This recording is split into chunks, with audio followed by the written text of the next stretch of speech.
All right, so this is your 17-inch touchscreen. This controls every single aspect of the car. All up at the top here are all of your applications. You can toggle those in and out anytime. Driving the vehicle does not lock you out of anything on here. The only limitation is in the web browser. You can't watch Flash, which means you can't watch YouTube, which is safe because you're driving a car, right? Other than that, you can go full screen with these applications. If we hit nav and then open that up full screen, you got a 17-inch map of wherever you're going. You'll notice here, the supercharging stations are already built in, so on your route, if you were to plan it in, let's say you guys vacation anywhere? Well, they're mostly go south. Okay. I always like to show the Nashville route. This is a good one. Because they're in Nashville a lot. Oh, cool. Perfect. I'm heading there Labor Day weekend. So if we were heading down to Nashville, it would first calculate the route, then find the superchargers for our trip. So that would take us, let's see what it cranks us out here. Cool, so it says the first supercharger you need to stop at is in Lafayette, Indiana. It's going to give you directions to there. And it says you only need to stop there for 5 minutes to give your car enough range to go through. Keep in mind, we've been driving this thing all day. That time would be less if we had more charge in the car. So that just knows that... So you have about 3/4 of a tank, or 3/4 of a battery left. Looks like we got, yeah, about 2/3, 3/4, somewhere in there. So that would take us down. The cool part is if we stop in Lafayette, we don't have to stop in Greenwood. Keep going. We don't have to stop again until it looks like, I think that's Lexington. Let's see what, yep, Lexington. And that would take us all the way back down to Oak Ridge. We probably want to spend about 5 minutes there too. And then straight on over. And I would argue that you could probably readjust this route to just kick you straight from here to here. You might be real low by the time you get there, so you might need to spend closer to 45 minutes on the charger, which is about the time it takes to go from 0 to all the way full. And that, of course, depends on how much battery's already in the car. So, yeah, that's about it. Now, what about in Florida? Let's see, where are they at? Destin, Florida? Are there places in Destin, Florida? So, we have a network of about 400 globally. There's 400 of these charging stations. And keep in mind, these are all 100% free to use. Free power for everyone. That was Nikola Tesla's motto. All right, so Destin. Go ahead and click that for me.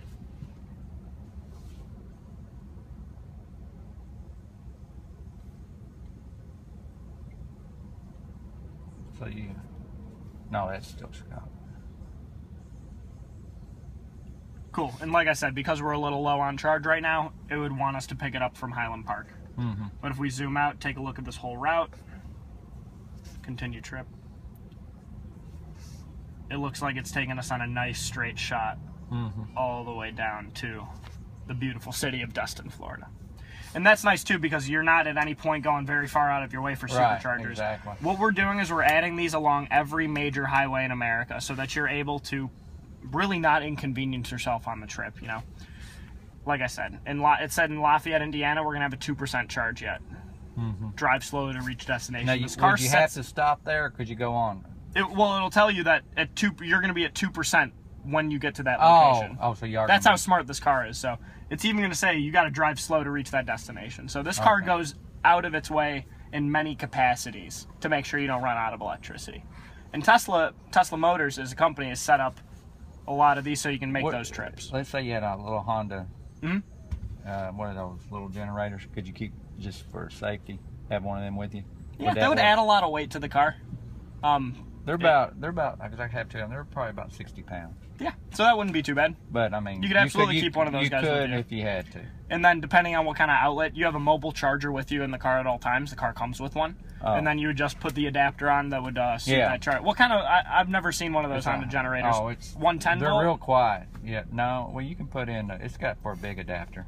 Okay, cool. So 240? It'd be 2,000 watts. It puts out. I'm sure you could charge it right off of that. That's something that we could ask the owner advisors when we get back in there.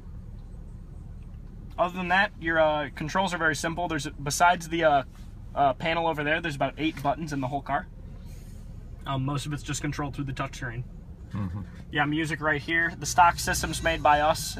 I'm a music guy, and I'm very, very impressed with the sound system. There is a high fidelity upgrade though. That's just one of the options. If it's something you really care about, then go for it. I always say that this one sounds great. Don't worry about spending $2,500 on a sound system. Okay. Yeah. So. Show the HD camera. That's a really nice feature. Absolutely. And you can add any application by clicking it and dragging it. The camera doesn't have a full screen option, so you can just plop that guy right there. I love driving with my maps up top, the camera on bottom. This is a great set of eyes for you in the back. Oh, yeah. You know, some people think of this as a distraction. I always say you never spend any more time looking at it than you would your rear view mirror. So, take a look back there. That's not much window. Right.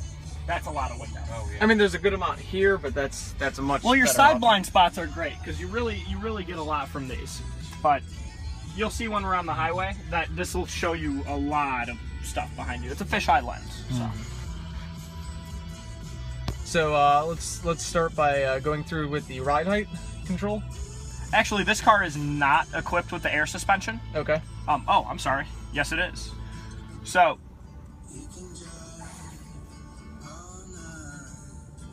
at 60, there's different settings you can have here, but at 60 plus, it'll actually lower the car about 1/8 of an inch. Other than that, it's all automatic. So if you were in a spot where it's more rocky, let's say you're in the city, cutting through an alleyway, put that thing up very high. The part of this too is the air suspension's nice with the 21-inch rims. The 21-inch rims are a little bit tougher of a ride, but they're good outdoor summer tires. They stick to the road, especially when it's hot. If you get the 21-inch rims, you need a set of winter tires because they turn into hockey pucks in the winter. We recommend the standard tires, which are the ones on that white Tesla over there. Those are 19-inch all-season tires. They're a great tire. Michelin tire, very, very good. One thing though, with Kentucky being a lot farther south, the winters average the He won't be in the coldest snow with it. 39 miles per gallon, won't be or taking it 39 degrees. Oh, But this is a great car for the winter too. Explain about that, because with the dual motor, you do absolutely. It's an all-wheel drive car. It's got a 4,700-pound curb weight. This thing digs into the road, and if there's anything on top of it, it digs through that as well. This is supposed to be one of the best driving cars in the snow also. Yeah, Car and Driver magazine said it was the most excellent sedan they'd ever operated in the snow, because it's heavier than most. And then also, one thing to add, so on most four-wheel drive cars, you have a center differential. On this car, there's no center differential, so it's going to vary the power between the front and rear wheels. And on top of that, it also adds you a lot of room here, and you'll notice the middle seat back there has just as much space as the other ones because there's no trim. And it's very roomy back here. Yeah, you can sleep back there. Yep.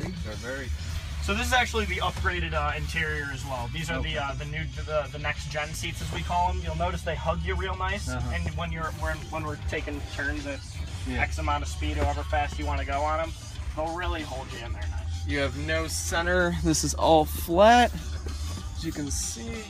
There are also options to add a center console here. Some people like to do that, and there's another option to add a center console in the back too if you want to make it more of like an executive seat setup. And we can install those for you, no problem. It takes like 15 minutes. And what's the price for one loader, like 100, 140? The model we're sitting in right now with all the features and options, about 110. They start at 70. So there's a lot of different price options, a lot of different lease options that an owner advisor would be able to go over with you. And then plus you get the incentive back from the government and your state. Yeah, if you live in a state that has a tax credit, great, that comes off your state tax. Federal tax credit is $7,500.